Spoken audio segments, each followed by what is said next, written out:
The Wisp, Chapter 17. They sat as they had the other night at one end of the large table, Mr. Kavanagh at the head, his wife and daughter to either side. But this time there was only a low centerpiece of miniature pumpkins. Bara wished ruefully for something larger to hide behind. As it was, Courtney had a clear view.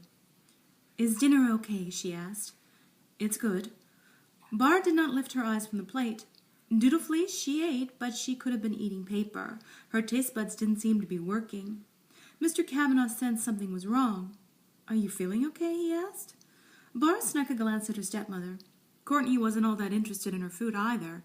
She was studying Bara through narrowed eyes, her mouth drawn in a grim line. Get away," her thoughts screamed. "Could I be excused?" Bara asked instead. "Don't you want to finish your dinner?" "I'm not that hungry. I really am tired. I didn't sleep well last night." Mr. Kavanagh put down his fork. "You know, Bara, I don't think—" Support came from an unlikely corner. "She does look pale," Courtney said. Mr. Kavanagh was quiet for a moment. "Courtney went to a lot of trouble so we could have a nice dinner," he finally said. "The least we can do is eat it together." "I think we should let her rest," Courtney urged.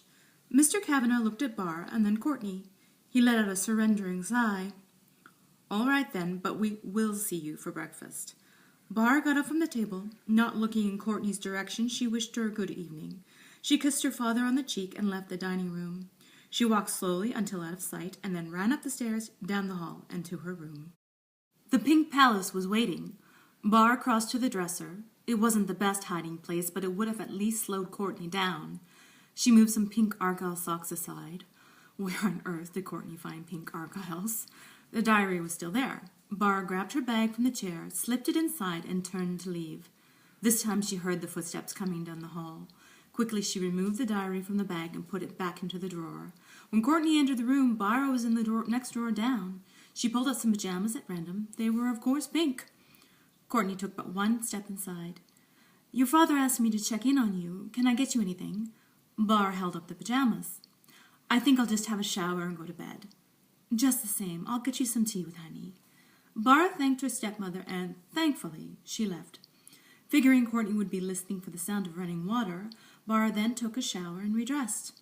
The pajamas were quite roomy. She put them on over her clothes. The diary she removed from its hiding place and put it back in her bag. All was ready to go. She thought about reading more of the diary, but stopped herself, remembering her promise to Colin. With no computer in the room, there was really nothing to do but wait. Strangely, there was the smell of baking. Bara noticed for the first time the bedside table held the tea Courtney had promised, along with a plate of cookies. Suspicious of the food, Bara dumped the tea down the toilet. The cookies she wrapped in tissue and placed in the garbage. Then she lay down on the bed and stared at the ceiling. At times, her fatigue was stronger than fear. Heavy lids dropped several times. Each time she willed them to reopen, but despite herself, she slept. Someone called her name. Bara opened her eyes, expecting to see the dark-haired boy who seconds before she'd been walking hand in hand through a dream meadow. He'd stopped, caressed her cheek, and leaned in like he meant to kiss her. Gently he lifted a lock of hair and whispered into her ear. She felt his breath, but heard nothing. And then she'd woken. Had someone actually called her? She stilled her breath and listened.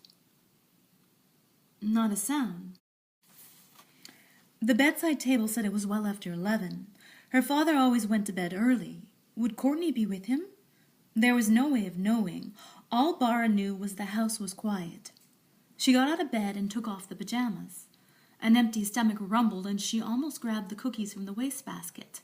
Instead, she slipped on her rubber boots and wrapped her scarf around her neck. From the closet, she grabbed a hooded peacoat. Bought by her mother, it wasn't pink, but red. Lastly, and most importantly, she grabbed her bag with the diary inside and left the Pink Palace. She crept down the hall and stairs and out the front door, undiscovered. With shoulders up and ears down, Bara hurried past the dark statues and slipped through the iron gates. Her hands were shoved deep into pockets. Her unbuttoned coat flapped in the wind. The air was angry, and it only seemed to increase its rage as she made her way through the darkened streets and past the lightless mansions. Enormous blustery flurries grasped leaves, sticks, and other debris, whipping them through the air and at dark windows. In its fit, the tempest wanted in.